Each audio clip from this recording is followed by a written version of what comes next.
Do you know what it feels like when the person you've given everything to looks you in the eye and calls you a thief? When your own flesh and blood decides that humiliating you in front of everyone will somehow make her special day more memorable? There's a particular kind of pain that comes with betrayal. It doesn't just break your heart, it rewrites your entire history. Everything you thought was true suddenly isn't. If you stay until the end of this story, you'll understand why some wounds never heal, why some actions can never be forgiven, and why justice sometimes requires a mother's firm hand.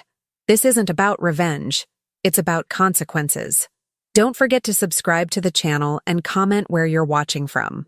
Some of you might recognize yourselves in this story, and others might recognize people you know. Either way, I hope it makes you think twice about the marks we leave on the people who love us most. My name is Grace Mercer, and at 58 years old, I thought I had seen it all. 2 marriages, 1 successful business, 3 children, and enough life experience to fill several memoirs. I've spent my entire adult life being the sturdy branch that everyone else swings from. Reliable, present, and unbreakable. At least, that's what I thought. The morning of my daughter Kimberly's wedding dawned bright and clear, the kind of perfect October day that costs extra in the wedding packages. Pale sunlight filtered through the gauzy curtains of the bridal suite at the Rosewood Hotel in Napa Valley, illuminating the chaos of pre-wedding preparations. Designer dresses in blush pink hung like ghosts from every available hook, while makeup cases splayed open on every surface revealed their colorful insides. "Mom, can you help me with this?" Kimberly's voice carried an edge I'd become increasingly familiar with over the past year. The wedding planning had transformed my once sweet daughter into someone I barely recognized. Demanding, critical, obsessed with appearances. I blamed it on stress, on her fiancé Jason's wealthy family and their expectations, on the pressure young women face today. I made excuses because that's what mothers do. I crossed the room to where she sat at the vanity, her reflection fractured across 3 mirrors. At 32, Kimberly was stunning. All my genetics but with her father's height and commanding presence. Her dark hair was already styled in an elaborate updo, tendrils framing a face that had graced several regional magazine covers during her brief modeling career before law school. "The clasp on this necklace is impossible," she complained, holding up the diamond pendant that had been a gift from Jason's mother. "And Brittany is useless. She's been in the bathroom for 20 minutes. I took the necklace from her hands, our fingers brushing briefly without warmth. "It's her first time being a maid of honor. Give her a break." Kimberly's eyes met mine in the mirror. "I didn't ask for commentary, Mom. Just fix the necklace." I swallowed the reply that rose to my lips and focused on the delicate platinum clasp. This wasn't the day for confrontations. I'd spent $22,000 on this wedding, money from my retirement fund that I hadn't told her about, because her father, my ex-husband Richard, had conveniently faced cash flow issues when the time came to contribute. The same Richard who would be walking her down the aisle in his custom Tom Ford suit, looking every bit the successful investment banker who had traded me in for his executive assistant 15 years ago. "There," I said, securing the necklace. "Beautiful." Kimberly didn't thank me. Instead, she opened a velvet box on the vanity, revealing a pair of sapphire earrings that took my breath away. "Jason's grandmother loaned these to me. They're worth more than your house." The casual cruelty of the comparison wasn't lost on me. My modest 3-bedroom in Oakland, the home where I'd raised all 3 children after Richard left, had become a point of apparent shame for Kimberly since she'd moved into Jason's Pacific Heights condo. My son Michael still lived with me while finishing graduate school, and my youngest Emma had only moved out last year. "Something borrowed and something blue in one," I commented, keeping my voice light. "They're exquisite." The suite door burst open as Emma entered, already dressed in her bridesmaid gown, phone in hand as always. At 25, she was Kimberly's physical opposite, petite, blonde like me, with a permanent look of distraction that came from dividing her attention between real life and her social media empire. "Mom, you're not dressed yet?" Emma looked me up and down, taking in my silk robe with visible disappointment. "The photographer wants family shots in 40 minutes. "I know the schedule, Emma." I had, after all, coordinated most of the day while Kimberly focused on creative direction, whatever that meant. "I'll be ready." "She's been helping me," Kimberly said. A rare moment of defense that warmed me until she added, "Though God knows why we didn't just hire a professional stylist like I wanted." Another $200 I'd saved her by offering to do her hair and makeup myself. 20 years of running my own small but successful beauty boutique hadn't qualified me as professional enough, apparently. I excused myself to the adjoining room where my mother of the bride dress, a silvery blue column that had cost more than my first car, waited. As I dressed, I could hear Kimberly and Emma's voices rising and falling, discussing people I didn't know and parties I hadn't been invited to. The familiar ache of exclusion settled in my chest. Richard had taken them to Aspen last Christmas while I worked through the holiday rush at the boutique. His new wife, Clara, younger than me by 15 years and eager to play stepmother, had posted dozens of pictures of their blended family celebrations. Kimberly and Emma smiling with Clara and Richard. Michael reluctantly included but clearly uncomfortable. My girls had returned with designer ski clothes and stories they shared with each other, but not with me. I finished applying my makeup, subtle, elegant, age-appropriate, and stepped back into the main suite to find Brittany had emerged from the bathroom. The other bridesmaids had arrived as well, all 6 of them chattering excitedly while a photographer captured candid shots. I moved to the periphery, watching my daughter in her element, surrounded by friends who adored her. Whatever tensions existed between us, I couldn't deny the pride that swelled in my chest. She was magnificent. Mrs. Mercer? A hotel staff member appeared at my elbow. "The groom's mother is asking for the bride." "I'll handle Laura," I said, grateful for a purpose. "Kimberly needs to finish getting ready." Laura Williams waited in the hotel corridor, immaculate in a custom Chanel suit, not a silver hair out of place. At 62, she looked 50, the result of disciplined self-care and unlimited resources. Her husband, Williams' technology firm, had gone public when Jason was in college, catapulting the family into the kind of wealth that made my comfortable upper-middle-class success look like poverty. Grace. Her smile was practiced. "How is our bride?" "Our bride." As if Kimberly belonged equally to both of us now. "She's wonderful. Almost ready." I matched her tone, pleasant and neutral. The earrings were a lovely surprise. Mother Williams was pleased to loan them. They've been worn by brides in our family for 4 generations. She placed subtle emphasis on our family, the circle I would never truly enter despite my biological connection to the bride. "I hope Kimberly has them secured. They're insured, of course, but they're irreplaceable." I watched her put them in myself, I assured her, though I hadn't. "They're stunning on her." Laura nodded, apparently satisfied. William sent me to check on timing. "The string quartet is set up, and guests are arriving." "We're on schedule," I said, feeling absurdly like I should salute. 20 more minutes." After she glided away, I returned to the suite to find a flurry of last-minute adjustments. The photographer directed Kimberly into position near the window, where golden light created a halo around her, as her assistant arranged the train of her gown, a handmade Vera Wang that had required 3 fittings in New York City. "Mom!" Kimberly called, her voice suddenly girlish and vulnerable in a way that transported me back through time. "How do I look?" For a moment, she was 5 years old again, twirling in the princess costume I'd sewn for Halloween. She was 16, nervous before her first real date. She was 22, graduating college, looking to me for approval and reassurance. "Like a dream," I said, my voice catching. "Absolutely perfect." Something softened in her expression. Gratitude, love, recognition of all we'd shared, before the professional mask slipped back into place. "Good. Now please go check on Dad and make sure he's not drinking too much before the ceremony. You know how he gets." And just like that, I was dismissed, relegated to handler of her father, the man who had left both of us. I did as I was told because that's what mothers do on their daughters' wedding days. We swallow our pride. We manage the background.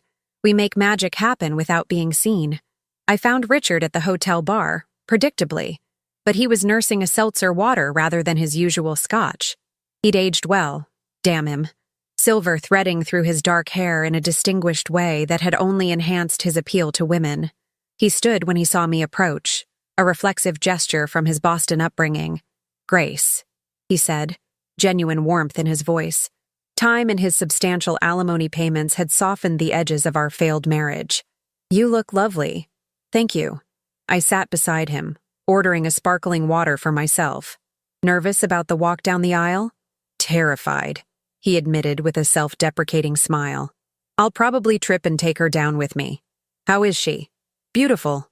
Ready. Imperious." He laughed. "Wonder where she gets that from."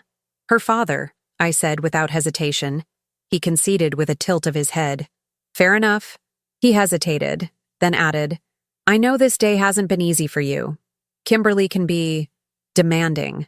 "She's under pressure," I said automatically, the defense mechanism of a mother. "She's spoiled," Richard corrected gently, "and I take my share of the blame for that. But you've done most of the work for this wedding, and I doubt she's thanked you properly."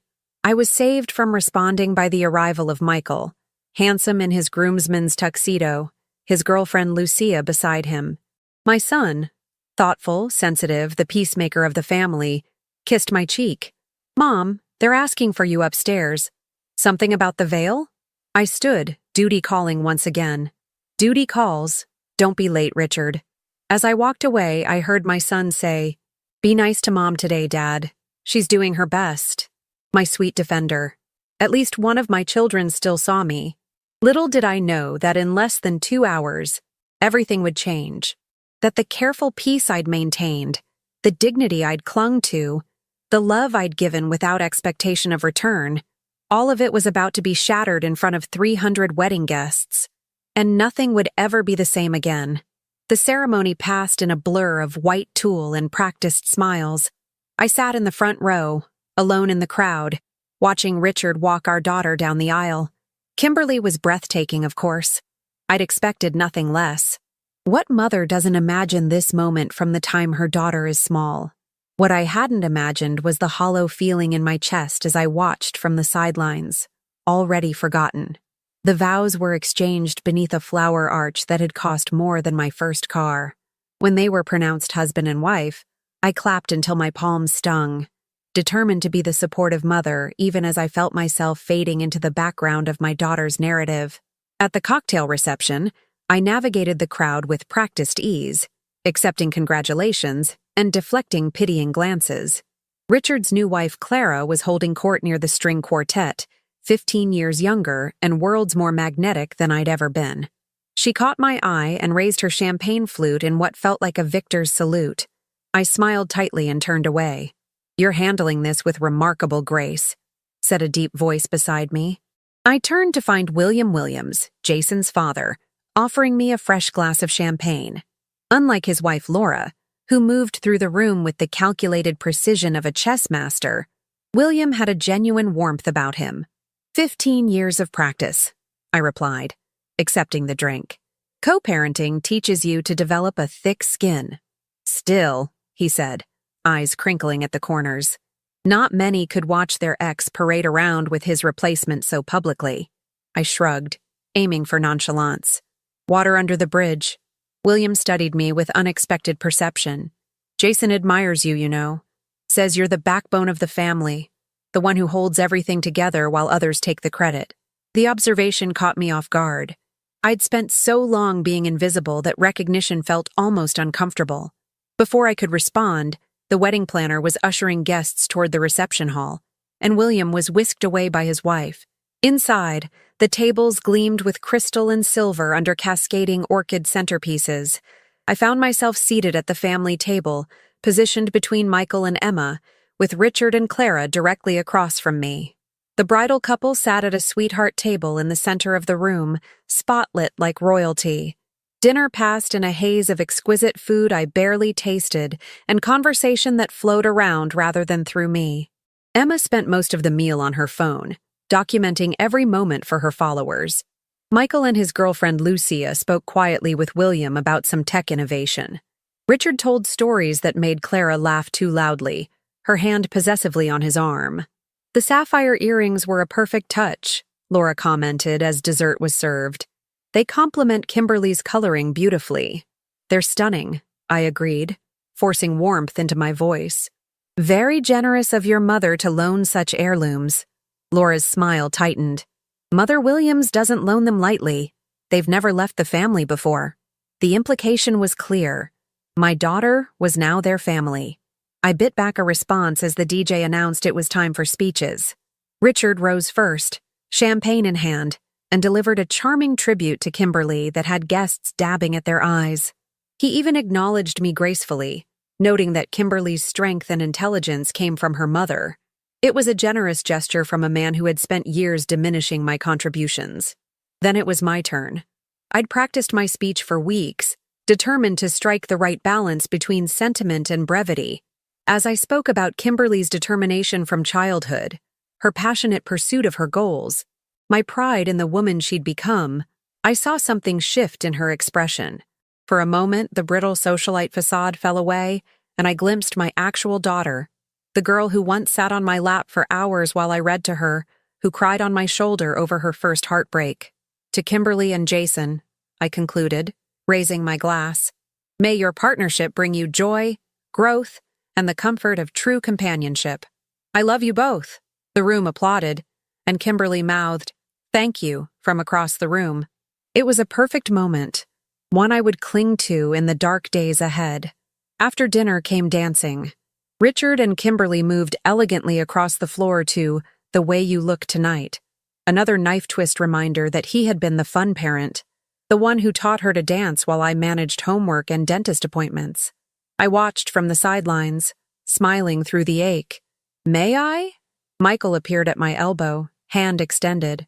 My son, always the one who saw me. "Aren't you supposed to dance with the maid of honor?" I asked as he led me to the floor. "Already did my duty," he said with a grin. "Now I want to dance with the most beautiful woman here." We moved in comfortable silence for a moment, before he spoke again, his voice lower.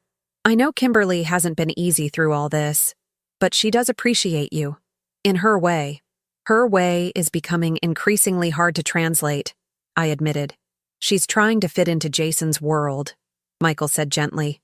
"It doesn't excuse how she treats you, but I think she's scared of not measuring up." When the song ended, I excused myself, needing a moment of quiet. The hallway outside the reception was blissfully empty, the music muted behind heavy doors. I took a deep breath, centering myself. "Mrs. Mercer?" A hotel staff member approached, looking concerned. "Ms. Williams is asking for you urgently in the bridal suite." I followed him up the grand staircase to the suite where we'd prepared earlier. The door was ajar, and I could hear raised voices inside. I pushed it open to find Kimberly, Laura, and the wedding planner in what appeared to be an intense discussion. "Mom, finally," Kimberly said, her face flushed with either anger or champagne. "Maybe you can explain this." "Explain what?" I looked between the women, confused. Laura's voice was ice. "The sapphire earrings. They're missing." "Missing?" I echoed. "But you were wearing them during the ceremony." "I took them off before the reception," Kimberly cut in. "The posts were hurting my ears. I put them right here." She pointed to the vanity, her finger jabbing accusingly at the empty surface. "And now they're gone." "Perhaps they were moved during cleanup," I suggested. The wedding planner shook her head. "We haven't touched anything in here since before the ceremony." "Well, who's been in this room?" I asked, trying to be practical. "That's what we're trying to determine," Laura said, her gaze narrowing. "The hotel is checking their keycard logs." Something in her tone made my skin prickle. "Surely you don't think—" "You were up here right before the ceremony," Kimberly interrupted. "You came to fix my veil." I stared at my daughter in disbelief. "Kimberly, what are you suggesting?" But I knew. God help me, I already knew what was coming. "You've always been jealous," she said, her voice rising. "Jealous of Dad's success, jealous of my relationship with Jason's family." "That's not true," I protested, but she was building momentum. "And now these irreplaceable family heirlooms are missing, and you're the only one who was alone in this room." The accusation hung in the air, monstrous and absurd. I looked from Kimberly's angry face to Laura's cold suspicion to the wedding planner's uncomfortable avoidance. "You think I stole the earrings?" I finally managed, my voice barely above a whisper. Your own mother? I don't know what to think, Kimberly said, but her tone made it clear she'd already decided. They were here, and now they're gone. And you're always talking about your retirement fund and how much this wedding cost you. Because you asked me to pay for it. The words burst out before I could stop them. See? There it is. The Martyr Act. Kimberly's face contorted with fury. Everything's about money with you. Mrs. Mercer, Laura interjected smoothly. Perhaps you could empty your evening bag? Just to put everyone's mind at ease. I stared at Laura Williams in disbelief. You want me to empty my bag? Like a common thief? It would clear things up quickly, she replied, her voice reasonable while her eyes remained cold. If you have nothing to hide. The implication hung in the air between us. I looked at my daughter, waiting for her to defend me, to laugh off this absurd suggestion. But Kimberly's face was set in stubborn lines I knew all too well, the same expression she'd worn as a teenager when convinced she was right, despite all evidence to the contrary. Fine. I snapped open my evening clutch, a simple silver piece I'd owned for years. See for yourself. I upended the contents onto the nearest surface. Lipstick, compact, phone, room key, a few tissues, and a $20 bill. Satisfied? Laura examined the items with surgical precision. Your other bag, perhaps? The one you had earlier? I only brought this one to the reception, I said, feeling a flush creep up my neck. But you had a larger bag this morning, Kimberly insisted. The blue one. Which is locked in my hotel room, I replied through gritted teeth. Along with the rest of my belongings. Then you won't mind if we check your room, Kimberly said, as if this were a perfectly normal request from a daughter to her mother. Something inside me snapped. Actually, I do mind. This is outrageous, Kimberly. I'm your mother, not some stranger off the street you can accuse of theft. Mom, no one's accusing. Aren't you? I cut her off. Isn't that exactly what's happening here? You've lost some earrings and immediately your mind goes to my mother must have stolen them? The wedding planner shifted uncomfortably. Perhaps I should give you some privacy. No, stay, Kimberly commanded. We might need a witness. A witness? As if we were in a police procedural rather than what should have been the happiest day of her life. The word choice revealed everything about how she saw me in that moment. Not as her mother, but as a suspect. This is absurd, I said, gathering my dignity around me like armor. I'm going back to the reception. When you're ready to apologize for this insulting behavior, you know where to find me. I turned to leave, but Kimberly stepped between me and the door. You're not going anywhere until we resolve this. Those earrings are worth over $100,000, Mom.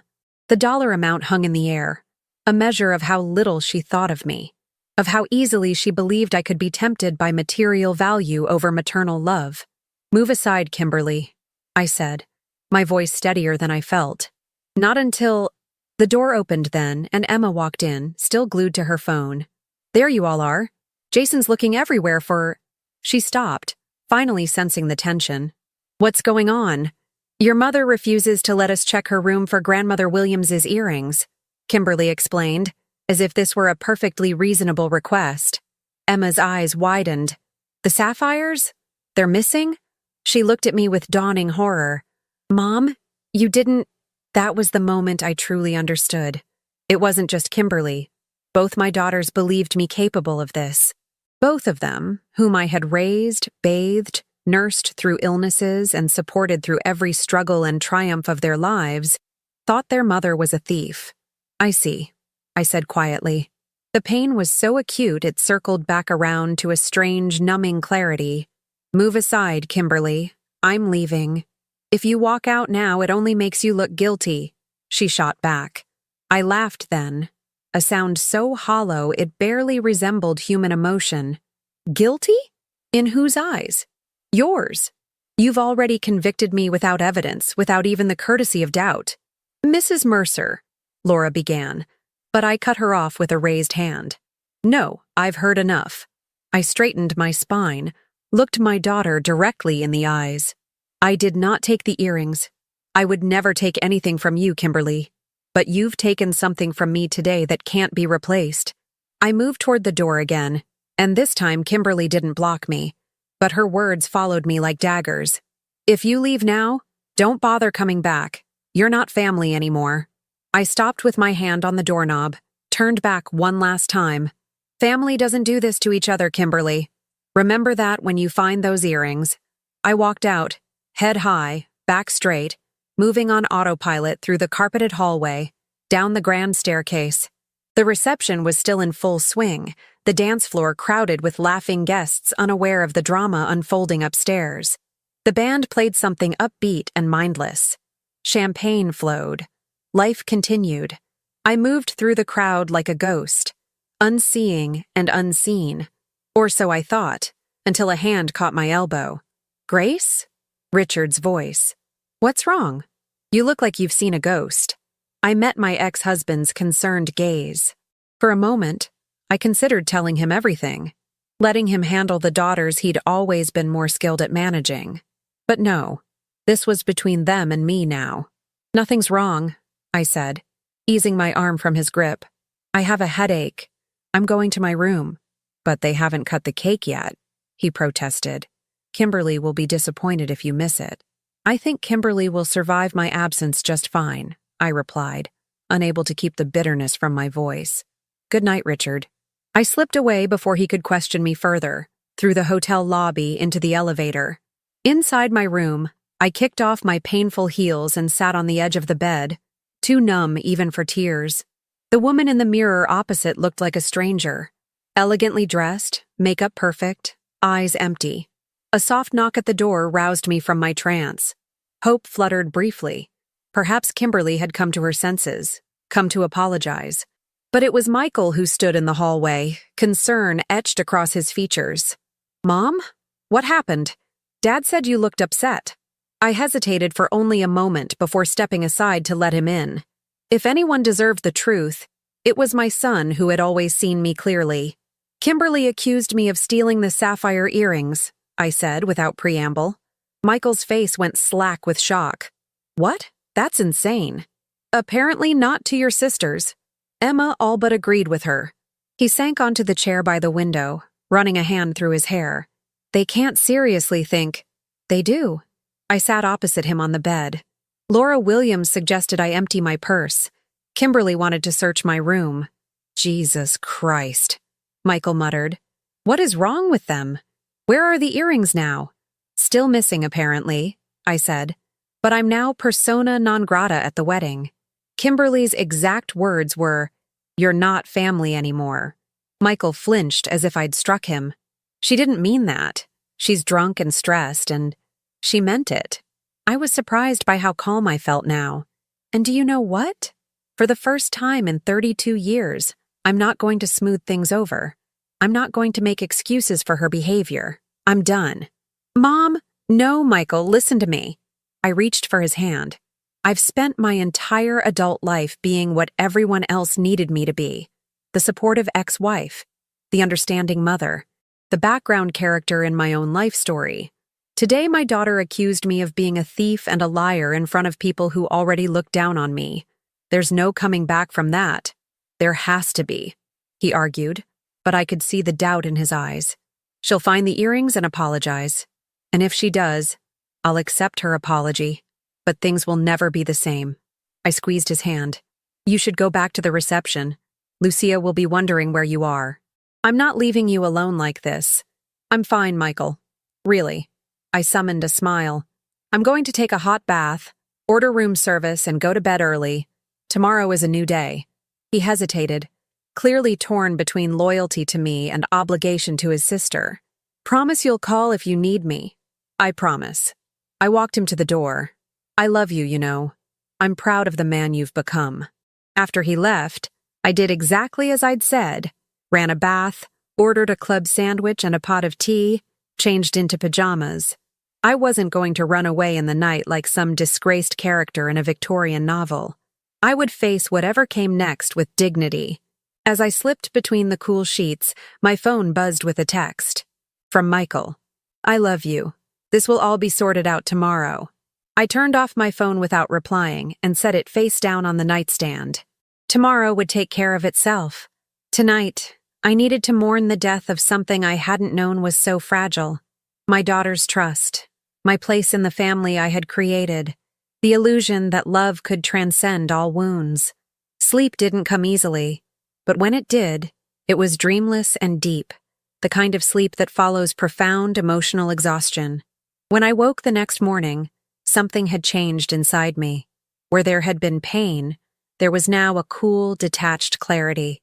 Where there had been hurt, there was now resolve. I had been broken, but I would remake myself into something stronger, and I would never allow my children to wound me that way again. I was in the shower when my phone began ringing incessantly. I ignored it. Whatever crisis had erupted at the post-wedding brunch, to which I had not been invited, was no longer my concern. I took my time, letting the hot water wash away the remnants of yesterday's makeup, yesterday's tears, yesterday's identity. When I finally checked my phone, I had 17 missed calls and twice as many texts. From Michael, from Richard, from Emma. Notably, none from Kimberly. I read Michael's most recent message. "Mom, call me ASAP. The earrings were found. You need to hear this." I set the phone down without replying, and dressed methodically in black slacks and a crisp white blouse. My armor for the confrontation I knew was coming. I ordered coffee from room service and sat by the window, watching the morning light play across the vineyards while I waited. The knock, when it came, was hesitant.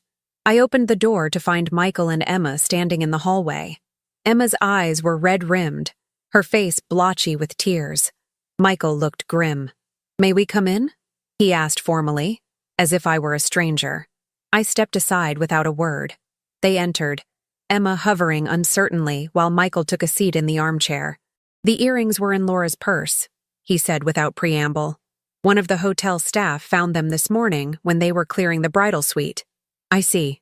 My voice was neutral, betraying none of the vindication surging through me. "Mom, I'm so sorry," Emma blurted, fresh tears spilling down her cheeks. "I should never have said." I raised a hand, silencing her. "What exactly happened?" Michael answered when it became clear Emma couldn't continue. "Apparently, Laura asked to see the earrings before the ceremony. She put them in her evening bag for safekeeping and then forgot about it when she switched purses for the reception. And the accusation against me? Kimberly is mortified," Emma said quickly. "We all are. It was a terrible misunderstanding." "A misunderstanding," I repeated, tasting the inadequacy of the word. "Is that what we're calling it?" "Mom, please." Emma took a step toward me, hands outstretched.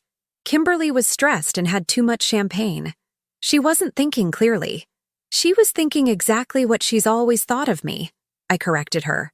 "That I'm small, that I'm envious, that I'm less than. The champagne didn't create those thoughts, Emma. It only removed her filter." "That's not fair," Emma protested weakly. "Isn't it?" I finally met her gaze directly. "You believed it too, without hesitation. You looked at me and saw a thief. Your own mother."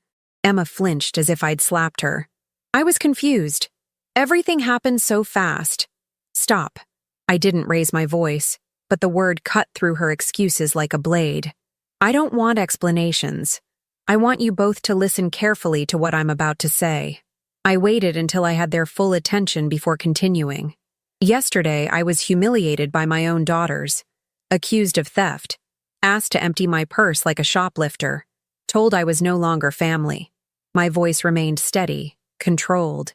"Those words and actions can't be unsaid or undone. They revealed the truth about how I'm seen in this family, and I won't pretend otherwise to spare your feelings." "Mom," Michael began, but I shook my head.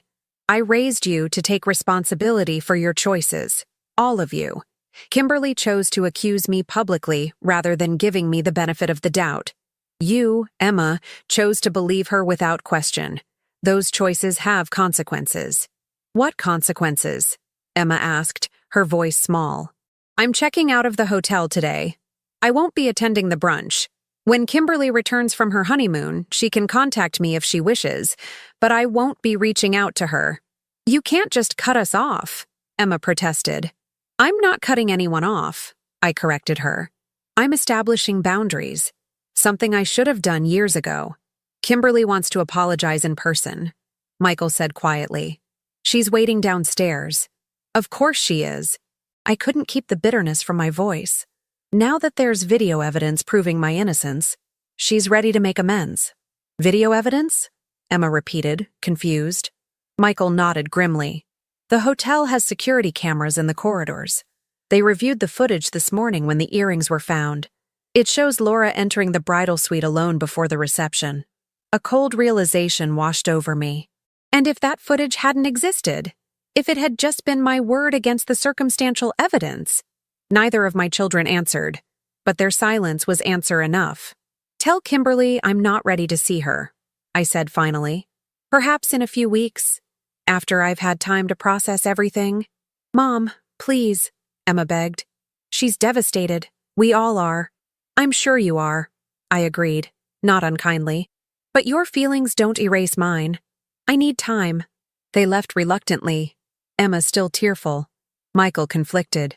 I closed the door behind them and leaned against it, exhaling slowly. The vindication I'd expected to feel was hollow, overshadowed by grief for what had been irrevocably lost. I packed methodically, leaving nothing behind. As I zipped my suitcase, my phone rang again. Kimberly's name flashed on the screen. I watched it ring until voicemail picked up, then listened to the message she left. Mom, it's me. I'm so sorry. I was wrong. So terribly wrong. Please come down so we can talk. I need to explain, to apologize in person. Mom, please, I love you. Her voice cracked on the last words, and for a moment, I felt my resolve waver. Then I remembered her face as she'd said those fatal words. You're not family anymore. I deleted the message without replying. In the lobby, I kept my eyes forward, ignoring the clusters of wedding guests enjoying their coffee. The girl at the front desk processed my checkout efficiently, showing no sign of recognition or awareness of yesterday's drama. Did you enjoy your stay, Mrs. Mercer? She asked, the standard customer service question. It was illuminating, I replied with a thin smile. Outside, my Uber was waiting. As I loaded my suitcase into the trunk, I caught sight of Kimberly hurrying across the lobby toward the entrance, her face tear-stained and desperate. Our eyes met through the glass doors. She raised a hand in pleading. I turned away, got into the car, and gave the driver my address. As we pulled away from the Rosewood Hotel, I didn't look back. The life I had known was over. The one I would build in its place would be entirely of my own making. And this time, there would be no room for those who could wound me so carelessly, so completely, whether they shared my blood or not.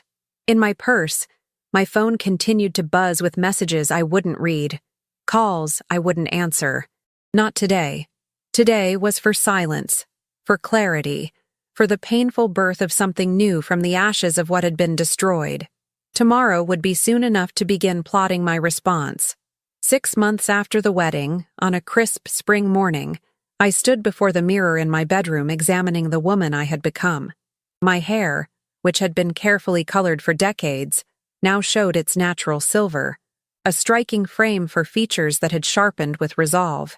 I had lost weight, not from grief, but from purpose. 3-mile runs each morning, strength training 3 times a week.